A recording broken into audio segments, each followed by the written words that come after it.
बड़ोदरा के city bus के मुसाफिरों के लिए राहत भरी खबर सामने आई है। बड़ोदरा में फिर से सिटी बस सेवा जो है वो शुरू हो चुकी है।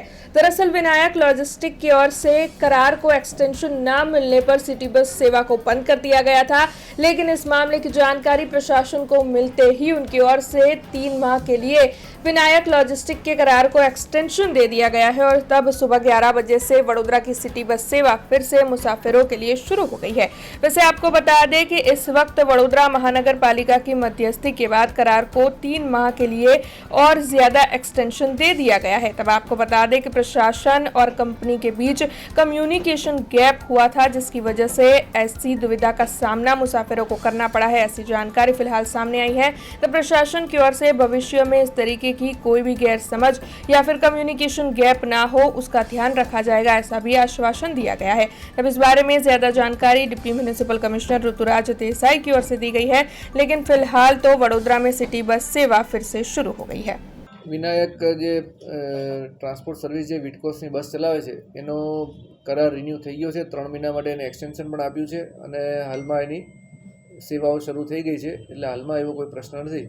ખાસ કરીને જે એનો કરાર જેનો સમય મર્યાદા પૂરી થઈ હતી, પણ વડોદરાના નાગરિકોની સુવિધાઓ માટે થઈ અને પીએમઈ બસની જે આપણે માનનીય સીએમ સાહેબે જે લોન્ચ કરી એની પણ શરૂ કરવાની છે અને એની નવી ફ્લીટ પણ આવવાની છે। તો એના સંદર્ભે એ આવે ત્યાં સુધી આપણી સર્વિસ રાબેતા મુજબ ચાલે અને લોકોને તકલીફ ના પડે એના માટે થઈને આપણે ફરીથી એને કોન્ટ્રાક્ટ એક્સટેન્ડ કર્યો છે। અને કચાશ નથી રહી ગઈ આમાં। એકચ્યુઅલી એને માટે કંઈ કમ્યુનિકેશન ગેપ હતું, બાકી એથી તો એનો કરાર રિન્યૂ કરી દેવામાં આવેલો છે, કોઈ એવો ઇસ્યુ નથી। એવું કંઈ કંપનીના મેનેજર દ્વારા અમારા સમક્ષ એવી કોઈ માંગણી નથી મૂકવામાં આવી કે અમારે નથી જોઈતું એવું।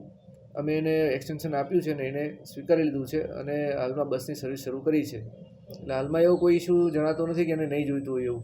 કમ્યુનિકેશન ગેપ કદાચ એવું લાગતું નથી, પણ એમના લેવલે કોઈ કન્ફ્યુઝન રહી હશે, બાકી અહીંથી તો મેં એને એક્સટેન્ડ કરી આપ્યું છે। હાલમાં ચાલુ થઈ ગઈ છે બસ સેવા। એવો અમારો કોઈનો એને સંપર્ક કર્યો હોત તો એમને સ્પષ્ટતા થઈ જાત। એમણે મારો પણ સંપર્ક નથી કર્યો અને નીચેના લેવલે એમણે કોઈનો સંપર્ક કર્યો અને આવી કોઈ બાબત હોય તો અમારા ધ્યાને મૂકી હોત તો અમે એની સ્પષ્ટતા કરી આપે તેને। અમે હાલમાં 3 મહિના સુધીનો સમય વધાર્યો છે અને જેમ જેમ જરૂરિયાત પડશે ને જ્યાં સુધી સ્મૂથ ટ્રાન્સपोर्टेशन नहीं થાય, લોકોને તકલીફ ના પડે એ માટેની અમે કાર્યવાહી કરીશું। हमसे जुड़े रहने के लिए हमारे YouTube चैनल को सब्सक्राइब करें और नई वीडियो की नोटिफिकेशन के लिए बेल आइकॉन को दबाएं।